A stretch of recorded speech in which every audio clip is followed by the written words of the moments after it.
do you want to be kicked out of here? I don't care if you kick me out of Okay, here. I'm okay, having a okay, okay. conversation. All If right. you You know choose what? not to have a JT, conversation, kick you can kick me bickering out. little bitch out of here. Kick her out of here. Good, she's gone. Okay. Personal experiences and personal accounts of an event happening are like the lowest form of any kind of evidence, right? So to say that we're going to take the word of these dudes who like walked around 2000 years ago and happened to write it down in a book is far-fetched for me, and it's not been reproduced again. Okay. Like, Well, here's do it the again. problem. Here's the problem. Do you consider that superstition? I wouldn't say it's superstition, no. Well, then do you consider it real? I believe that people believe what they see, right? So I can't take that away from somebody. If No, somebody's no, no. We are, that is, yeah, what you're talking about is empiricism. Okay. Have you ever heard of that no, before? Okay. Empiricism is the view. Um, the only things that are worthy of being believed in are those things that I can touch, see, smell, taste, and including through empirical endeavors. Okay. Would that represent your position? slightly. I would definitely fall more towards that, yes. And I say, why not? Why not make it apparently obvious? Why make this, What's not obvious?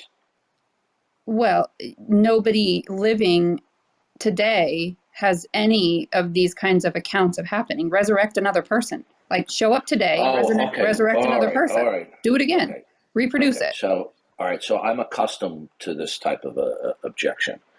Okay. So the miracles in the Bible, and especially the miracle of the resurrection, there is no representation that these are regular events. You have now made a category error. Do you realize that? No, we're claiming that this actually happened 2000 years ago, and I'm Hold on a saying we'll second. prove it. You just either you didn't understand what I just said, or you're ignoring what I said. Your response in terms of repeatability, okay, is a category error. Do you understand what that means? No, define category error. Okay. A category error is to object to a proposition um, as though it were in a different category.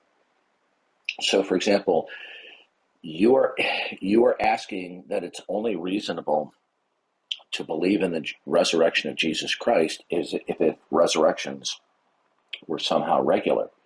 But the resurrection of Jesus Christ is not um, of that category, or else it wouldn't be. It wouldn't be a miracle. A miracle is a event that causes awe and wonder to where the observer believes that this is the power of God manifesting itself in some way where it appears as though the laws of nature have been suspended. Okay? Now, Yeah, so show me another miracle. okay, hold on. It would be, If miracles were regular, then they would not cause awe and wonder. Are you um, are when you're a little kid and you first begin to have a realization of lightning and you look out the window, it causes you awe and wonder because it's something that you're unfamiliar with. As you get older and with familiarity, it's just like, okay, yeah, it might be pretty to see a lightning storm, but it doesn't cause awe and wonder because you've seen it before. So the purpose of miracles in the Bible was to confirm that the prophet in question was an emissary from God. But what you're asking for, in order to believe it, you want to see it regularly happening, or just to some extent regularly. Is that correct?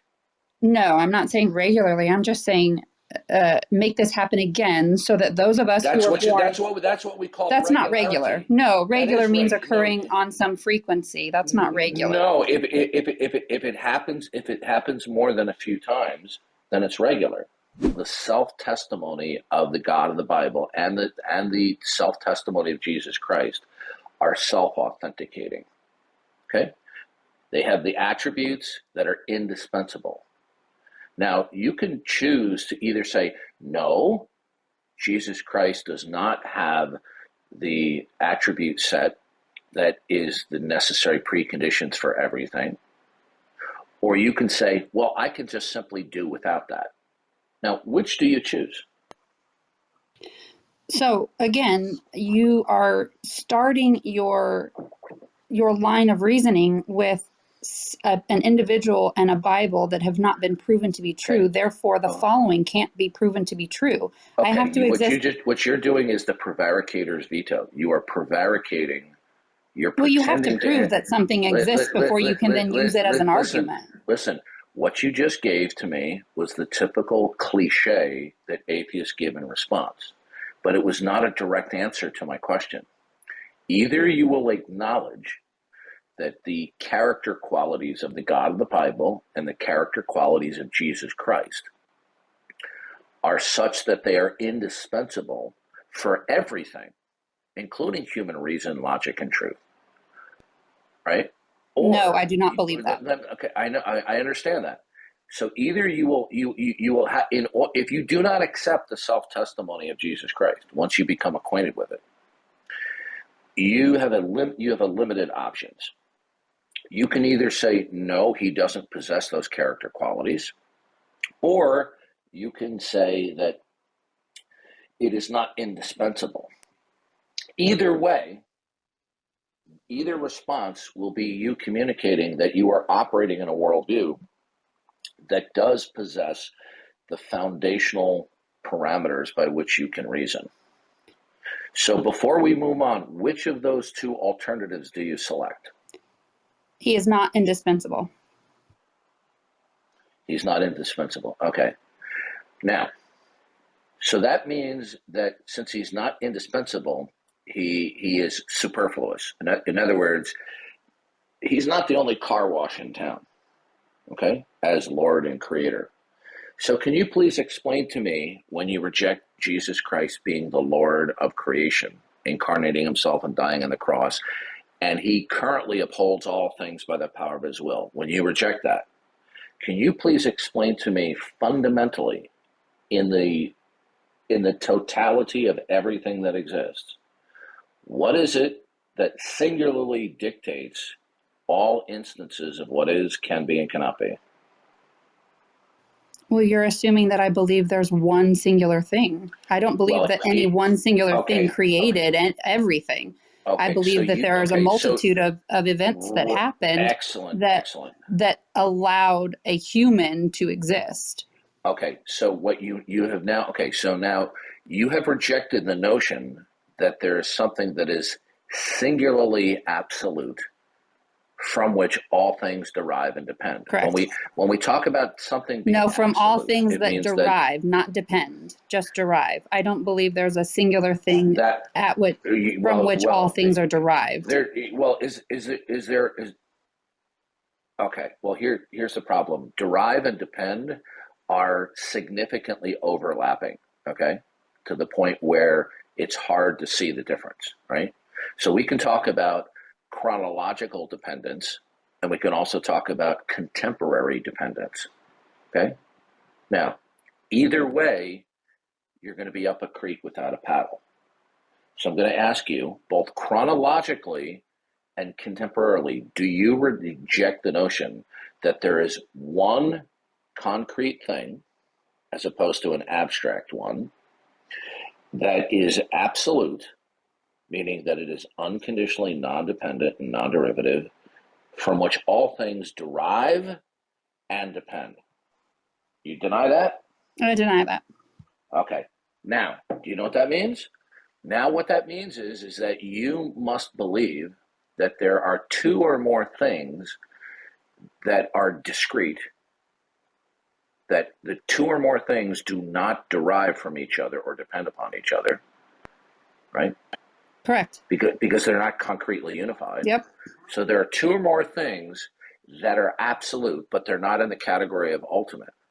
That there are two or more things that are absolute, that in and of themselves, they're not subject to change at any moment, right? Correct. From which all things depend upon. No, they don't depend. Well, they depend upon it currently, but it is not required. So a No, human being is I don't not think required to I be got to here on stop you. Earth. I don't think you understand the situation. Okay, any discrete state of affairs will either be under the classification of absolute within itself, or that it derives from what is absolute. Because if you reject either notion, then when you invoke a state of affairs, there would be literally no reason, not that you wouldn't know, there wouldn't be any reason why anything is. Do you believe? I Do don't you? believe there is any. Are you using reason Listen. as purpose? Do you Do believe there you is any? believe? Do you believe that there is no reason, known or unknown, why anything is? Do you believe Yeah. that? Well, can you just answer? Do you believe reason and purpose are the same? We can use them synonymously, but Synonymously? it doesn't have to be. Purpose entails intentionality. Okay, reason would be that there's something that we can explicate. Okay, but it doesn't have to have consciousness. Yeah. Okay, or So intention. I believe there's no reason for anything to exist. It just happened. Okay. Well, you don't live that way. Explain that. Okay, you believe that the continuity of existence amongst discontinuity and the regularity around you, okay, is how should I put that this regularity? You believe the regularities of existence are real, as opposed to it's an illusion, right? Are you saying like I don't believe in the natural world, that we're all living in a simulation? Do you believe there are laws of nature? Yes. Okay, are they real? Real how? Are you They're using real. Are they a observable? figment of your imagination? Are they a figment of your imagination? No, I don't believe so. Okay, so then you believe they're real. Yes. Okay, now if they're real, something must institute and secure their realness. Okay, now are the plurality of states that you refer to as laws of nature, are they real in and of themselves, that they are eternal, or are they derivative? Well, I don't believe that anything is in totality. So if one aspect of our existence is removed, let's say oxygen, then there are a multitude of things that would no longer exist. So eternally speaking, Are um, laws of nature absolute within themselves? That they have always existed? no. Okay, then they cannot explain their own realness. So, why are the laws of nature real? They are real because I can verify them and replicate them with my current stance and being. No. That is Absolutely. okay. All right. No, you are incorrect. Absolutely. You I can can. prove that Okay. gravity exists. Okay. All. Listen to me. Listen to me. Okay. Science is not in the business of proving things. Science engages in observation, testing, and repeatability, and then will formulate tentative conclusions. Okay, those tentative conclusions are, how shall I put it? They are. My caffeine hasn't kicked in yet. Subject to revision. They are provisional in nature. Provisional conclusions are accepted temporarily as a working conclusion. until we have some further information that would mitigate against it. Yes, and that's why science. There's a world. Listen to me. Do I sound like I don't know what I'm talking about? You can disagree with me metaphysically, but what I am telling you right now, you cannot disagree with. Science is not in the business of making truth claims. All conclusions in science are provisional. So Okay? science makes a hypothesis and works at proving that hypothesis and turning it into a theory, which is then peer reviewed and checked and checked. I don't mean to be rude, but I'm going to shoot straight from the hip. You do not know what you're talking about.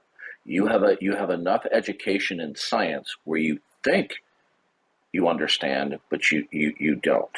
Okay. So, and now, I say the same. I don't know your background, and you don't know my background. Okay, so I would never say that you don't know what you're talking. Okay. No, I got to stop you right there. You simply are speaking out of complete ignorance. Can you observe the uniformity of nature? Can you just take it? Be careful. Can you take it down a notch? I'm not trying to get anybody upset. Wow. Can you hold on for a second? See, this is what happens when people get cornered by their own words and their own position. Then they go into bickering. I'm not the one screaming. Okay. No, I'm raising my voice because you're moving into bickering. No, that's what happens when somebody else gets cornered, is they start screaming and making personal accusations. Are you going to be a little child about this? I deal with this day in, day out. I've done this for 12 years. Okay. I'm a grown-ass man, and I know bickering when I hear it. Now, I am trying to methodically go through something to inform you of certain things that you're unaware. Now, I'm going to ask you a question. Now, think carefully before you answer it. Can you observe the uniformity of nature? Explain the uniformity of nature. What do you mean by the uniformity of nature? You don't know what that term means? I thought you were educated in science. What is your definition of the uniformity of nature? I'm asking you, are you educated in science enough that you know what the concept called the uniformity of nature as it is used in science books means? Do you know what that means? Okay, so you are admitting that you are uninformed in this area. In the uniformity of nature, yes, but that does not conclude that I don't know what I'm talking about or that I'm bickering. Okay, yeah. Well, if you can't tell me what the uniformity of nature is, you're uninformed. Now, what I appreciate about you is your chutzpah. You've got plenty of chutzpah, which that's a good thing. But a chutzpah needs to be guided in the right direction. Okay. Now, can you observe the uniformity of nature?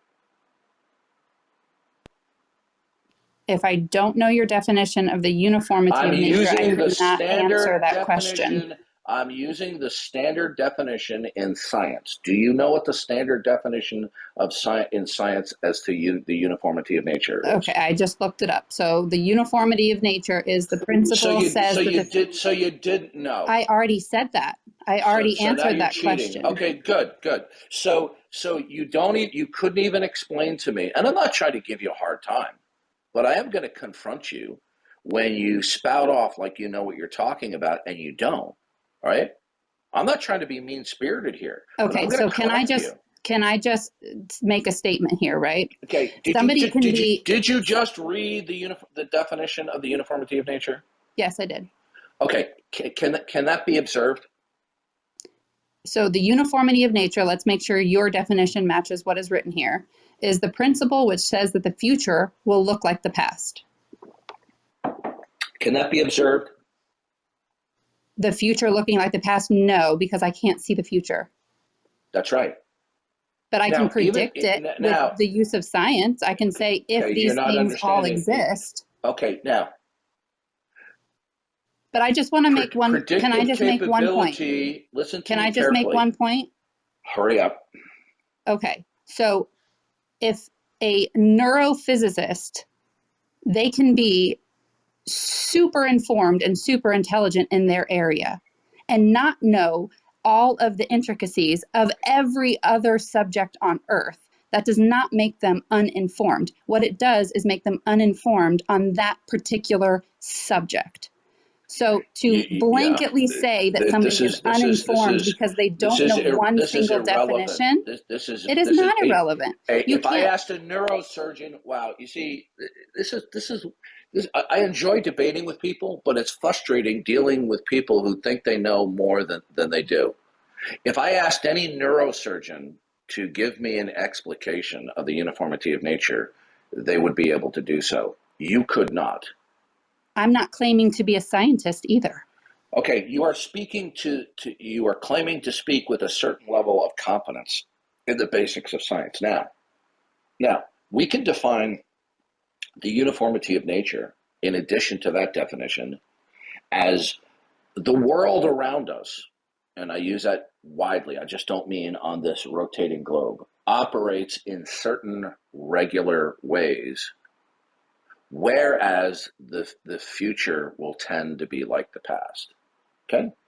Now, can you, if I were to even drop the statement, the future will be like the past, and just say the world around us operates in certain regular ways, okay? Can you observe that uniformity of nature? Yes, No, you can't. I can observe gravity right now. No, listen to, okay, you're making the classic mistake that you are experiencing a subset of the whole, and the subset dictates what the whole is not like. That's called the fallacy of induction. All swans are white because every swan that I've encountered is white. So if I make a universal or a global declaration, all swans are white, and somebody says, "How now, brown cow?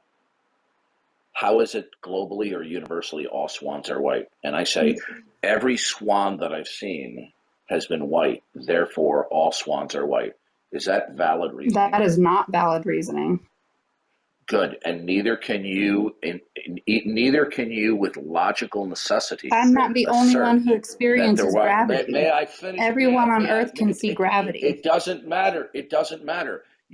All you're just simply doing is increasing the size of the subset. That's all you're doing. Increasing the size of the subset doesn't help you escape from the inductive problem.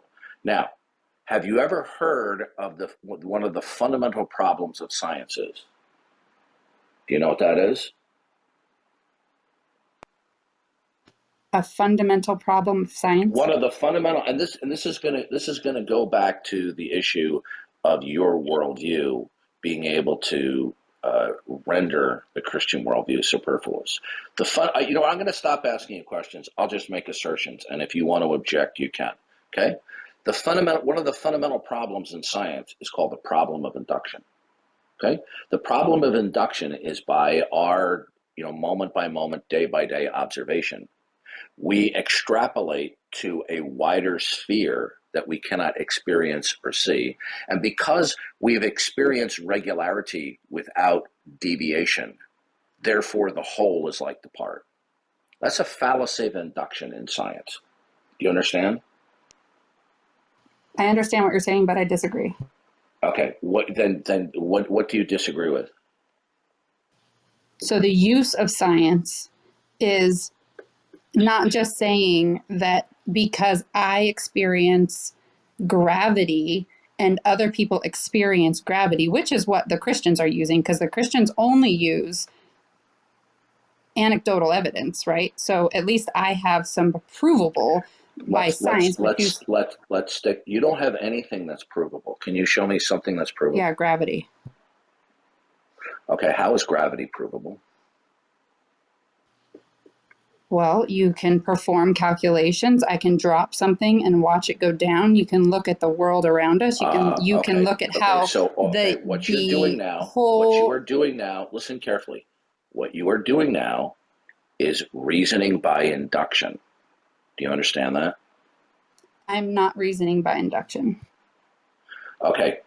All right. You don't know what you're talking about. You are so uninformed that to the degree that you are informed, you're unaware of the area that you are uninformed. You are reasoning by induction. Are you omniscient? No, not at all. Okay. Have you experienced all moments of existence? No. Okay. When you invoke that gravity is real, does it extend beyond what you, moment by moment, experience? Does gravity extend beyond what I experience? Yeah. Does what you refer to as gravity extend beyond what you immediately experience? Yes. Okay. That's called induction. Okay. Induction is the white swan fallacy. Okay. No, because you're saying Because your I white swan fallacy okay, is listen, saying that. wow, okay. I want to ask you a question, okay? And this is not intended to put you down. This is something that I commonly ask because I get to the point where I get people who are argumentative, who are uninformed. From my opinion, I think you're uninformed, but you have a lot of chutzpah. How old are you? 38. Okay, I'm really surprised that you have this attitude at 38. Okay, um, do you know what the fallacy of induction is, as I have explained it? Yes. Okay, have you committed that? No. Yes, you have. The fallacy of induction is to make observations from one's experience or multiple people, and then to generalize to a wider sphere or whole to say that the whole conforms to what the part is like. Okay? No, you're speaking philosophically, and I'm speaking in a natural sense. Okay, you're not understanding. Science is a subdivision of philosophy. It's called natural philosophy. Those are two different things. Okay, no, they're not two different things. One is a subcategory of the other. You don't know what you're talking about. Okay. Well, then if I Okay, don't know what I'm talking science, about, speaking with science, you is pointless. science is called natural philosophy. It is the philosophy of how we believe the natural world is and operates. Okay, it's called natural philosophy. Now, if you are saying that gravity exists in a greater realm than simply and only the experiences of collective humanity, are there places here on Earth where human beings do not have sensory experience of, where gravity is real? I have no idea what you're asking. Okay. Is gravity real outside the collective sense experience of human beings? Still don't know what you're asking. Okay. When you talk about gravity, is gravity true globally around the Earth? Yes. Okay. Now, when you talk about that realm, which we can say globally, okay, do human beings, through their sensory apparatus, experience gravity at all times and all places? Yes. On No. Earth. Yes. On No. Earth. That is We're okay. speaking on Earth. All right, ma'am. You are so fundamentally uninformed. It's You just pathetic. said on Earth. Okay. You Listen to me said, carefully. is Listen to me gravity on carefully. Earth? Are there remote places in this world where there are not human beings? Yes. Okay. Is gravity there regularly? Like out in space, you mean? No, ma'am, on this planet, are there remote places that human beings are not currently there? Yes. Okay. Is gravity real there? Yes. How do you know that? Because I know that gravity exists elsewhere, thus it exists. That's begging, no, that's begging the question. The fact that gravity is in some places, it's not logically necessitates that it's in all places. You are operating under what is called the induction, okay? That because you and I and other people have not experienced an instance of where gravity was not consistent, From that, you mentally extrapolate to the global or universal statement that gravity is global. Okay? Do you understand? You're making arguments as Oh though, my well, God! do you Listen, believe in woman. Hey, science? woman, Do you believe do you have that any you can? humility? Do you have any humility at all that you don't know what you're talking about? You simply You're are speaking out of ignorance. we You know don't know what you're gravity talking exists. about. We have Listen to me. proven gravity No, listen to me. exists. Listen to me, And sunshine. just because I Listen, can't see it someplace I'm really else getting doesn't mean that frustrated it to you. doesn't exist. You see, this is you. You are a classic example of why it is problematic talking with people who are ill-informed, but they have a certain level of education and knowledge in an area, but they're unaware of what they don't know, and that you argue and bicker with me. Okay, you couldn't even tell me what the uniformity of nature is. You didn't even know what the problem of induction is. These are basic 101 concepts in the philosophy of science, and you didn't know these. I Okay. didn't claim to be a scientist. Okay. That remark right there is just a form of bickering. It's It's not you bickering. refusing to ignore. Oh my God. Where do they grow people like you? Now, listen carefully. Induction is by saying, oh, there's a white swan, there's a white swan, oh, there's a white swan, right? And if all I do is encounter white swan, if I then make a global declaration, all swans are white, okay? I am reasoning by induction. Now, is the whole necessarily like the part?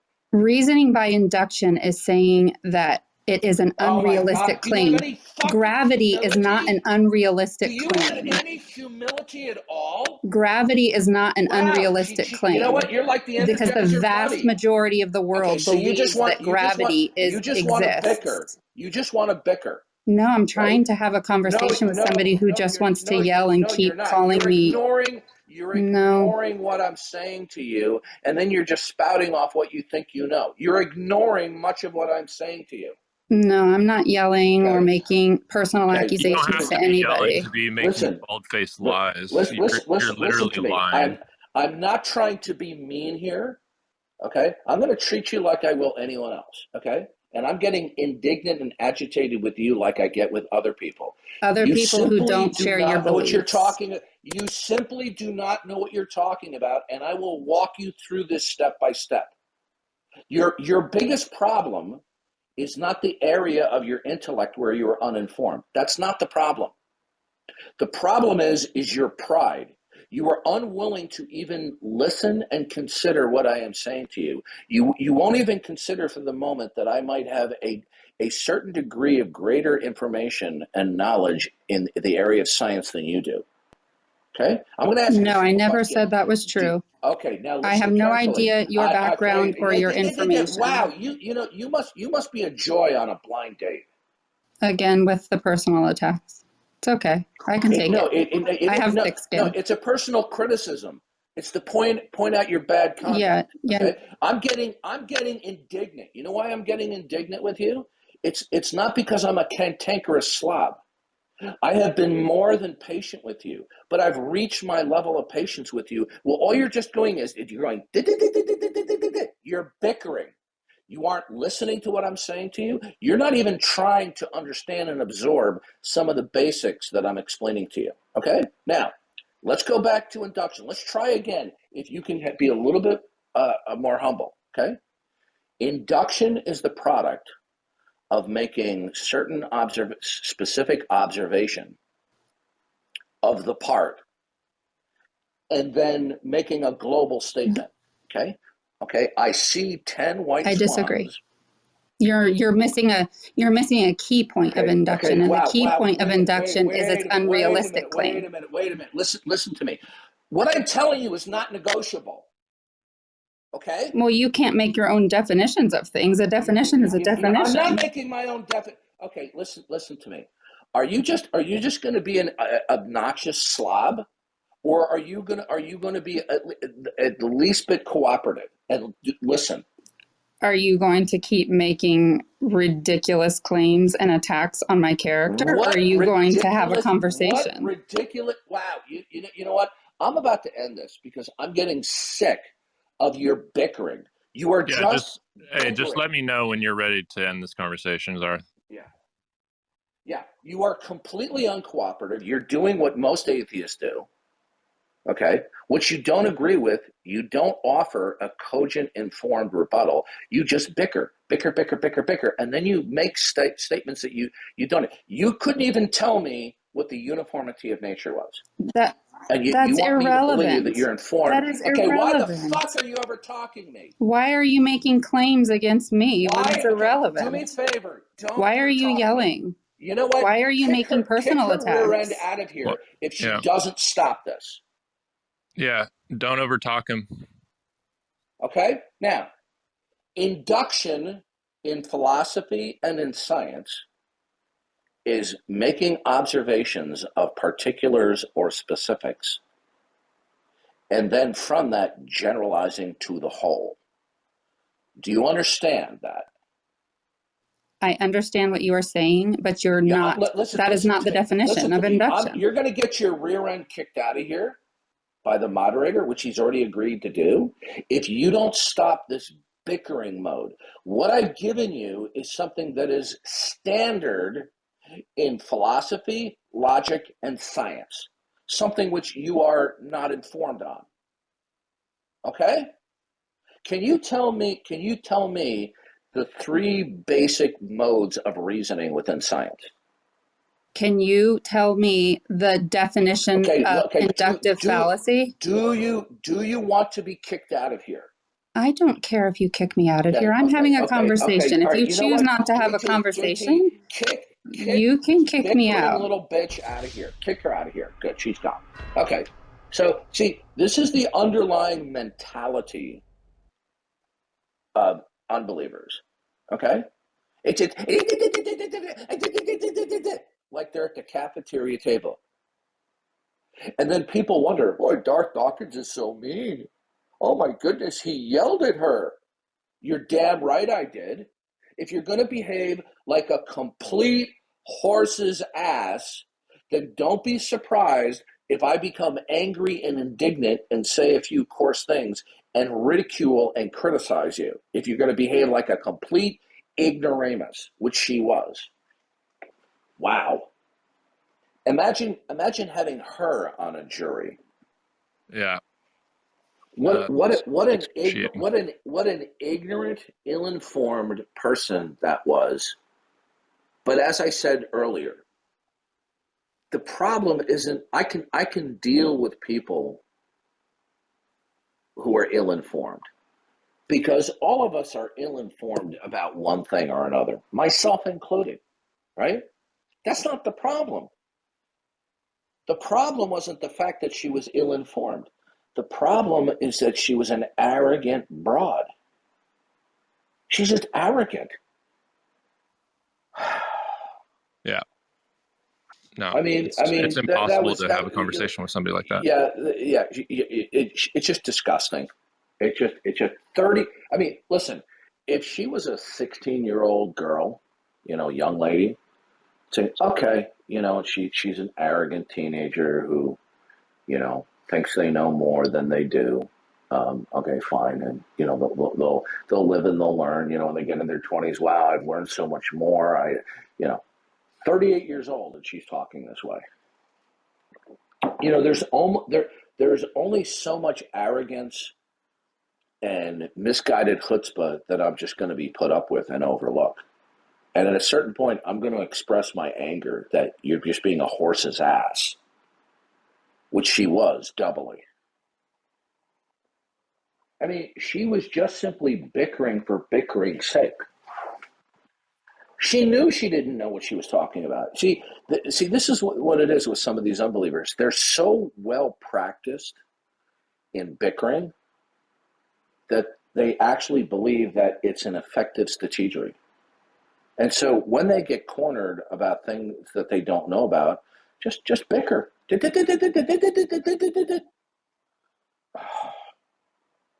you try to explain to her the nature of induction, the realm of induction, how and when it doesn't apply, and what does she do? She just continues to bicker, like the arrogant ignoramus that she is.